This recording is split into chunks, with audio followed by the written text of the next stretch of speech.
وہ خاصے پریشان ہیں، ان کو کافی دشواری کا سامنا کرنا پڑ رہا ہے کیونکہ یہاں پر لائٹیں تو لگائی گئی ہیں لیکن وہ آن نہیں ہوتی، خراب ہیں کئی عرصے سے اور ان کو بنایا ہی نہیں جا رہا۔ لوگ یہاں سے گزرتے ہیں، ان لوگوں کو دشواری کا سامنا کرنا پڑتا ہے، پریشانی کا سامنا کرنا پڑتا ہے۔ خصوصی طور کے اوپر یہاں پر واک کے لیے لوگ نکلتے ہیں، اپنے گھروں سے نکلتے ہیں اور واک کرتے ہیں، ایکسرسائز کرتے ہیں، یہاں سے جاتے ہیں، لائٹنگ نہ ہونے کے بعد ان کو پریشانی کا سامنا رہتا ہے۔ شہری موجود ہے، سر کیا کہنا چاہیں گے؟ روڈ پر لائٹس تو لگی ہیں لیکن جلتی نہیں ہے، کیا وجہ ہے؟ پتہ نہیں، یہ حکومت کی نااہلی ہے، نہیں جل رہی، کب سے لگی ہوئی ہے لیکن جلتی کوئی نہیں لائٹ ہے، آن بالکل بھی نہیں ہوتی، بالکل بھی نہیں آن ہوتی۔ رات کے ٹائم دیکھیں کبھی آن ہی نہیں ہوئی، کتنا مسئلہ پریشانی ہوتے ہیں پیدل آنے جانے والوں کو، راہ راست والوں کو، مسافر لوگوں کو، کبھی بیٹھنے کی جگہ مل جاتی ہے لیکن یہاں پر کچھ بھی نہیں ہے۔ اچھا یہ بتائیے کہ یہ روڈ بھی میں نے دیکھا ٹوٹ پھوٹ کا شکار ہے اور لائٹیں نہیں ہیں، مشکلات ہوتی ہیں؟ ہاں جی یہ آتے ہیں نا وہاں پہ راستہ بھی بالکل ٹوٹا ہے، بالکل یہ گرتے ہیں، کبھی شام کے ٹائم لائٹ ہے نہیں، لائٹیں لگی ہوئی ہے بالکل جلتی بھی نہیں ہے، کبھی بھی نہیں جلی، کبھی جلی ہوتی ہے تو پھر بات بندہ کرے، ابھی کبھی جلی بھی نہیں ہے۔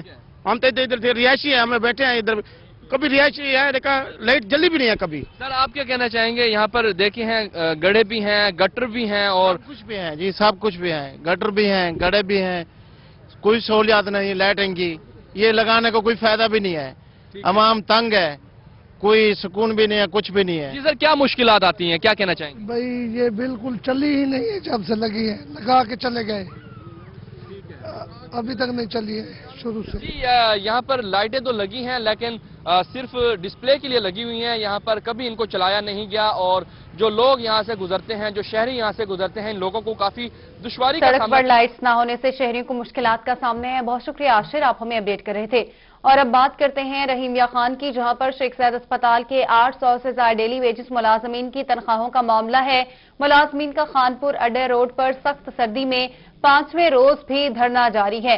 ملازمین کے مطالبات کے حق میں نعرے بازی کی جا رہی ہے۔ آپ کو بتا رہے ہیں ملازمین کا خانپور روڈ پر سخت سردی میں 5ویں روز بھی دھرنا جاری ہے۔ رحیمیہ خان میں شیخ زاید اسپتال کے 800 سے زائد ڈیلی ویجز ملازمین کی تنخواہوں کا معاملہ 5 روز ہو گئے ہیں، دھرنا جاری ہے۔ عامر بھٹی سے تازہ ترین تفصیلات حاصل کریں گے۔ عامر بتائیے گا 5 روز بیت گئے، کسی کے کان پر جوں نہیں رہیں گی؟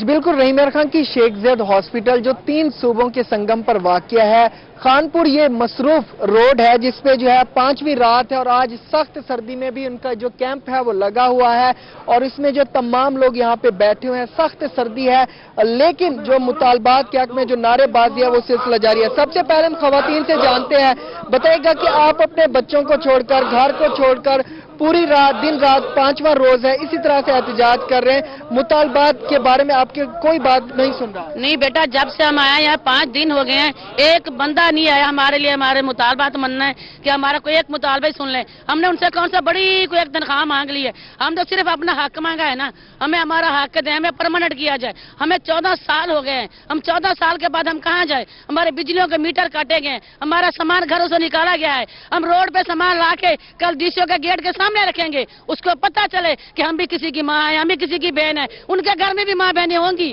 ان کی بھی ماں بہنیں ایسے اور رولتی ہیں۔ 5 دن سے ہم یہاں رول رہے ہیں، یہاں بیٹھے ہیں، ان کا حق بنتا ہے، ایم پی او کو بھی حق بنتا ہے کہ ہمارے سر پہ ہاتھ رکھیں۔ بی بی ہمارے سے موجود ہیں، ان سے بھی جانتے ہیں، یہاں پر جو ہے دیگر ملازمین بھی موجود ہے، کتنے مہینے کی تنخواہ ہے جو نہیں ملی اور مطالبات کیا ہے؟ دیکھیں جی، ہماری تقریباً 5 مہینے کی تنخواہ بند ہے، 8 مہینے سے ہمیں ذلیل و خوار کیا جا رہا ہے، نہ ہماری ایکسٹینشن کی جا رہی ہے اور نہ ہی ہمیں کوئی ریگولر یا کنٹریکٹ کے آرڈر دیے جا رہے ہیں۔ صرف ایک لولی پاپ دے دیا جاتا ہے، 1 مہینے کی یا 2 مہینے کی تنخواہ دے کے ہمیں پھر تنخواہ دیا جاتا ہے۔ ہم لوگ ان کی امید پر بیٹھے ہیں کہ بھی ہمارا کوئی مسئلہ حل ہوگا، نہ ہمارے یہاں کے مقامی ایم پی اے اور نہ ہمارے ایم این اے اور نہ ہی یہاں کے ایمبیس یہ چاہتے ہیں کہ یہ لوگ اپنی جو ڈیوٹی سر انجام دے رہے ہیں وہ کنٹینیو رکھیں، وہ اپنے کوئی مطالبات منوانا چاہتے ہیں یا ہمیں فارغ کرنا چاہتے ہیں۔ عرصہ 11 سال سے 15 سال کیا سے کہنا چاہیں گے، جب 5 مہینے کی تنخواہ نہیں ملی تو کن مشکلات کا سامنا کرنا پڑ رہا ہے؟ بسم اللہ الرحمن الرحیم، ہم 5 روز سے یہاں سردی میں بیٹھے ہوئے ہیں، نہ کوئی ایم این اے ہمارے پاس آیا ہے، نہ کوئی ایم پی آیا ہے۔ ایک مرتبہ ڈی سی صاحب آئے، انہوں نے کہا جی بھائی جان ہم آپ کے لیے جدوجہد لڑ رہے ہیں اور انشاءاللہ لڑتے رہیں گے۔ ہمارے گھر کا میٹر کٹ چکے ہیں، آپ اس وقت ہمارے ساتھ چلیں، ہمارے گھر کی کیا کنڈیشن ہے۔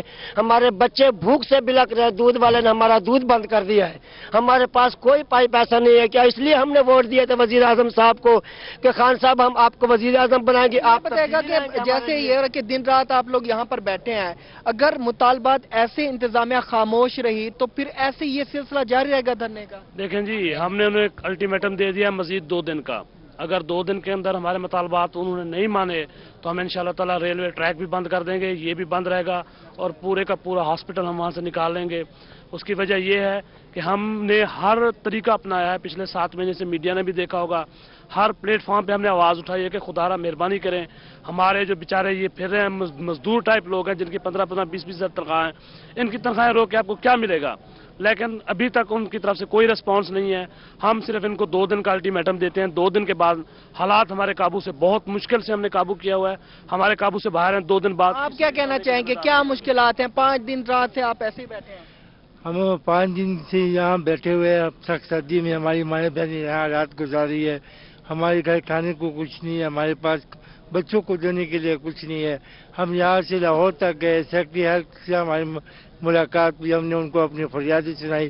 انہوں نے ہمیں جھوٹی تسلی دی کہ آپ کیا کہنا چاہیں گے؟ بتایا جا رہا ہے کہ شیخ زید ہاسپٹل میں ملازمین کے لیے 1500 سے زائد جو ہے وہ سیٹیں خالی پڑی ہیں، لیکن پھر یہ ملازمین کو ہی کیوں نکال رہے ہیں؟ دیکھیں جی، شیخ زید میڈیکل کالج و ہاسپٹل گزشتہ 15 سالوں سے جو میڈیکل کالج قیام میں آیا، اس کے بعد پھر ہاسپٹل کے میں جو وارڈوں کی تعداد بنی، پہلے میڈیکل وارڈ 1 تھا، پھر 2 بنا، پھر 3 بنا، اسی طرح آرتھو 1 تھا، آرتھو 2 بنا، سرجیکل ڈپارٹمنٹ کے میں مختلف شعبے بنے. ہاسپٹل کی ضروریات بڑھتی گئی. جیسے پرانی ایمرجنسی میں 10 بیڈ تھے، اس وقت 120 بیڈ ہے. تو اس لحاظ سے ہاسپٹل کی ضروریات کو پورا کرنے کے لیے امپلائیز کی تعداد بھی بڑھتی رہی. بدقسمتی سے اس کے مطابق حکومت یارڈ سٹک کے مطابق سیٹیں تو سینکشن کرتی رہی، لیکن اس دوران اکثر بین رہا یا تو بین رہا کہ وہاں پہ بھرتی نہیں کیے گی. لیکن بورڈ آف مینجمنٹ جو ہمارا ایک اٹانومس ادارہ ہے، اس نے اپنی ضرورت کے تحت نیٹ بیسس پہ ڈاکٹر عیسی محمد صاحب جب یہ میڈیکل کالج بنا، انہوں نے یہ سب سے پہلے یہاں پہ جو اس وقت بین تھا تو انہوں نے اپنا بورڈ کی اپروول سے جو ہمارا ہیلتھ ایکٹ تھا اس کے تحت انہوں نے ان کو ملازمین کو بھرتی کیا، اور وہ ملازمین آج کے دن تک 3 ماہ 6 ماہ بعد ان کی ایکسٹینشن کر دی جاتی ہے. اور 5 روز سے دھرنا جاری ہے، مطالبات نہیں مانے جا رہے. بہت شکریہ عامر، آپ ہمیں اپڈیٹ کر رہے تھے. ملتان ڈپٹی کمشنر کی زیر صدارت ڈرگ کوالٹی کنٹرول بورڈ کا اجلاس ہوا. اجلاس میں 35 میڈیکل سٹورز کے کیسز پیش کیے گئے. ڈی سی نے متعدد کیسز ڈرگ کورٹ کو بھجوا دیے. کسی کو شہریوں کی زندگی سے کھیلنے کی اجازت نہیں دی جا سکتی. ڈی سی کا ایسا کہنا تھا. زائد المیعاد ادویات بیچنے والوں کے خلاف کارروائی کی جائے گی. اجلاس میں ڈرگ کنٹرولر اور ڈرگ انسپیکٹرز نے بھی شرکت کی ہے. یہ مناظر بھی آپ ملاحظہ کر سکتے ہیں. آپ کو بتا رہے ہیں ڈپٹی کمشنر کی زیر صدارت ڈرگ کوالٹی کنٹرول بورڈ کا اجلاس ہوا. اجلاس میں 35 میڈیکل سٹورز کے کیسز پیش کیے گئے. ڈی سی نے متعدد کیسز ڈرگ کورٹ کو بھجوا دیے. انہوں نے کہا کہ کسی کو شہریوں کی زندگی سے کھیلنے کی اجازت نہیں دی جا سکتی. یہ بھی کہا زائد المیعاد ادویات بیچنے والوں کے خلاف کارروائی کی جائے. اجلاس میں ڈرگ کنٹرولر اور ڈرگ انسپیکٹرز نے بھی شرکت کی. بہاول نگر سے آپ کو بتاتے ہیں اوورسیز کمیشن کے ضلعی چیئرمین سید مبشر حسین کی زیر صدارت اجلاس ہوا. اجلاس میں اوورسیز پاکستانی کی درخواستوں پر کارروائی. اجلاس میں additional deputy commissioner revenue Saif Ullah Sajid سمیت دیگر افسران نے شرکت کی. مزید تفصیلات بتا رہے ہیں نمائندہ قاسم علی شیخ. قاسم بتائیے گا. بالکل اوورسیز پاکستان کے حوالے سے جو ہے وہ ایک میٹنگ ہوئی ہے D C office Bahawalnagar میں. اس میٹنگ کی جو صدارت کی ہے ضلعی چیئرمین اوورسیز پاکستان سید مبشر صاحب. ہم ان سے بات کرتے ہیں. سر بتائیے کہ آج کی میٹنگ میں کیا فیصلے ہوئے، کتنی جو ہے کمپلینٹس آئی تھی، ان کا کیا کیا سر؟ السلام علیکم جی، بہت مہربانی آپ کی. جس طرح آپ کو سب کو معلوم ہے کہ گورنمنٹ میں آنے سے پہلے بھی پی ٹی آئی کا ایک منشور تھا کہ اوورسیز پاکستان کے مسائل، کیونکہ وہ پاکستان کی بیک بون کی حیثیت رکھتے ہیں، جتنا ریونیو وہ پاکستان میں بھیجتے ہیں تو بہت بڑا کنٹریبیوشن ہے اوورسیز پاکستان کا. تو عمران خان صاحب وزیر اعلیٰ پاکستان صاحب، ان کا بھی یہی منشور تھا کہ اوورسیز کے مسائل پرائرٹی کی بیسس پہ حل کیے جائیں گے. ان کے عموماً مسئلے مسائل ہوتے ہیں کہ ان کی زمینوں پہ قبضہ جات ہو جاتے ہیں. اس حوالے سے اب تک ڈسٹرکٹ بہاول نگر میں 137 ٹوٹل کمپلینٹس آ چکی ہیں، جس میں سے 20 کورٹ کیسز ہیں. ہم نے 109 کیسز ریزالو کر لیے ہیں، جبکہ پینڈنگ ہمارے پاس 8 کیسز ہیں. تو جو نیا ایکٹ آیا ہے او پی سی کا 2020 میں، اس میں ہمیں کچھ پاورز دی گئی ہیں کہ جو کمپلینٹ ہمارے پاس پینڈنگ ہوگی وہ کسی کورٹ میں انٹرٹین نہیں ہوگی. اور پہلے ہمارے پاس تھا کہ ہم کسی کو سمن نہیں کر سکتے تھے، اب ہمیں سمننگ پاور دے دی گئی ہیں، تو اب ہم انشاءاللہ پہلے سے ہی بہتر طریقے سے اوورسیز کی خدمت کر سکیں گے۔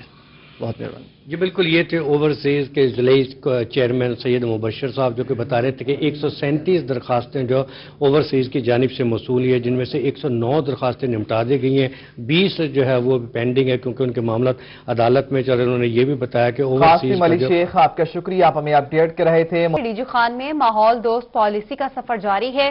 حکومت کی ہدایت پر انتظامیہ نے اینٹوں کے بھٹوں کو زگ زیگ ٹیکنالوجی پر منتقل کرنے کے لیے آسان قرضہ دینے کے لیے بھٹا مالکان سے درخواستیں 15 جنوری سے لینے کا اعلان کر دیا۔ فی بھٹا مالک کو 10 لاکھ روپے تک قرضہ دیا جائے گا۔ مزید تفصیلات دیکھیے محسن الملک کی رپورٹ میں۔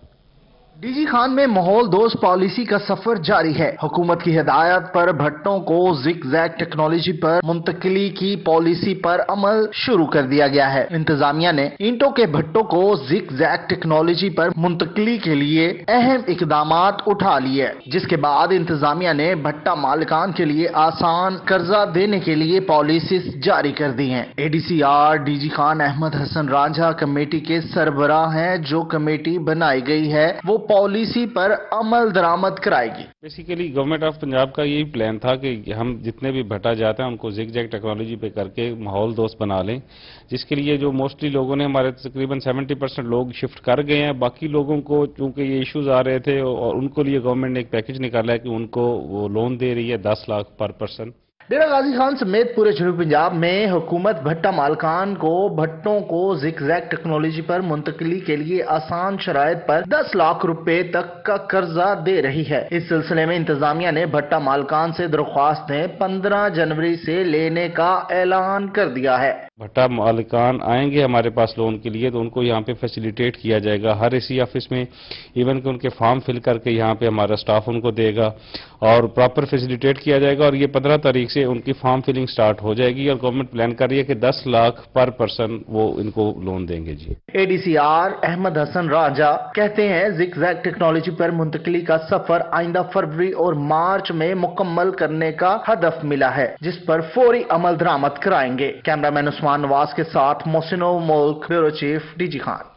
ملتان ڈپٹی کمشنر کی ہدایت پر غیر قانونی منی پیٹرول پمپس کے خلاف آپریشن۔ محکمہ سول ڈیفنس نے 3 منی پیٹرول پمپ سیل کر دیے۔ پیٹرول پمپس کے مالکان گرفتار، مقدمات بھی درج کر لیے گئے۔ آپ کو اپڈیٹ کر رہے ہیں ملتان سے، جہاں پر ڈپٹی کمشنر کی ہدایت پر غیر قانونی منی پیٹرول پمپس کے خلاف آپریشن کیا گیا۔ محکمہ سول ڈیفنس نے 3 منی پیٹرول پمپس کو سیل کر دیا۔ پیٹرول پمپس کے مالکان گرفتار، مقدمات بھی درج کر لیے گئے ہیں۔ ملتان سے یہ آپ کو بتاتے ہیں محکمہ سکولز ایجوکیشن میں نئی تعیناتیوں کے ساتھ QR کوڈ لگانے کا فیصلہ۔ آئندہ نئی تعیناتیوں کے حوالے سے QR کوڈ لگایا جائے۔ محکمہ سکولز ایجوکیشن کی جانب سے فیصلہ کیا، بغیر QR کوڈ جاری تعیناتی کا نوٹیفیکیشن منظور نہیں کیا جائے گا۔ محکمہ سکولز ایجوکیشن کی جانب سے مراسلہ جاری کر دیا گیا۔ محکمہ اسکول ایجوکیشن کی جانب سے مراسلہ جاری کر دیا گیا۔ محکمہ اسکولز ایجوکیشن میں نئی تعیناتیوں کے ساتھ QR کوڈ لگانے کا فیصلہ۔ آئندہ نئی تعیناتیوں کے حوالے سے QR کوڈ لگائے جائیں۔ محکمہ اسکول ایجوکیشن کا ایسا کہنا ہے، بغیر QR کوڈ جاری تعیناتی کا نوٹیفیکیشن منظور نہیں کیا جائے گا۔ اس سلسلے میں محکمہ اسکولز ایجوکیشن نے مراسلہ بھی جاری کر دیا ہے۔ ملتان میں additional director general MDA Muhammad Anwar Chaudhry retire ہو گئے۔ محمد انور چودھری کے لیے الوداعی تقریب کا انعقاد کیا گیا۔ محمد انور چودھری کو گلدستہ اور شیلڈ پیش کی گئی۔ تقریب میں MPA سوین گل خان اور director general MDA Agha Muhammad علی عباس شریک ہوئے۔ آپ کو بتا رہے ہیں ملتان سے، جہاں پر additional director general MDA Muhammad Anwar Chaudhry retired ہو گئے۔ محمد انور چودھری کے لیے الوداعی تقریب کا انعقاد کیا گیا۔ محمد انور چودھری کو گلدستہ اور شیلڈ بھی پیش کی گئی۔ اسلامیہ یونیورسٹی بہاولپور میں اساتذہ کو آن لائن طریقہ تدریس بارے تربیت دینے کے لیے ورکشاپ کا انعقاد۔ آن لائن طریقہ تدریس کی اہمیت اور افادیت پر بریفنگ بھی دی گئی۔ بہاولپور کی اسلامی یونیورسٹی میں special education on line teaching کے حوالے سے ورکشاپ کا انعقاد کیا گیا۔ ڈپارٹمنٹ آف اسپیشل ایجوکیشن کی چیئرپرسن ڈاکٹر نسرین نے بریفنگ دی۔ ان کا کہنا تھا کہ عالمی وبا کے پیش نظر آن لائن ٹیچنگ کی اہمیت بڑھ گئی ہے، تاہم آن لائن ٹیچنگ سے طلباء کی تعلیمی ضروریات کو پورا کیا جا سکتا ہے۔ ان کا مزید کہنا تھا کہ کرونا کے باوجود یونیورسٹی نے اپنے تدریسی سسٹم کو متاثر نہیں ہونے دیا۔